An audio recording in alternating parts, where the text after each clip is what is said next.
اسلام آباد، پاکستان نے عالمی مالیاتی فنڈ IMF کے ساتھ 3 سالہ نئے قرض پروگرام کے لیے باضابطہ مذاکرات شروع کر دیے۔ وزارت خزانہ کی جانب سے جاری ماہانہ رپورٹ میں بتایا گیا ہے کہ IMF کے ساتھ 3 سالہ نئے قرض پروگرام کے لیے باقاعدہ مذاکرات شروع کر دیے۔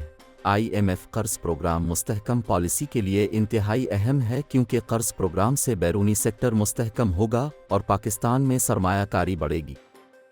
رپورٹ کے مطابق رواں مالی سال ترسیلات زر، برآمدات، براہ راست غیر ملکی سرمایہ کاری، زر مبادلہ کے ذخائر، FBR محصولات اور نان ٹیکس آمدنی میں اضافہ ہوا ہے۔ 10 ماہ میں FBR محصولات میں 30.6% کا اضافہ ہوا اور رواں مالی سال نان ٹیکس آمدنی میں 94.8% کا اضافہ ریکارڈ ہوا، جبکہ رواں مالی سال روپے کی قدر میں بہتری آئی اور مہنگائی میں کمی ہوئی۔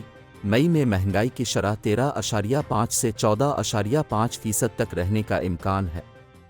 رپورٹ میں بتایا گیا ہے کہ ترسیلات زر میں گزشتہ مالی سال کے مقابلے میں 3.5% اضافہ ریکارڈ کیا گیا۔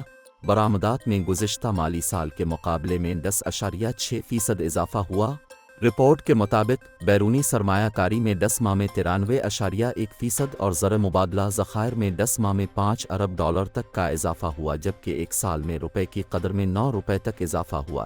رپورٹ میں مزید بتایا گیا ہے کہ رواں مالی سال مالی خسارے میں 26.8% کا اضافہ ہوا، جبکہ مہنگائی 28.2% سے کم ہے کر 26% پر آ گئی۔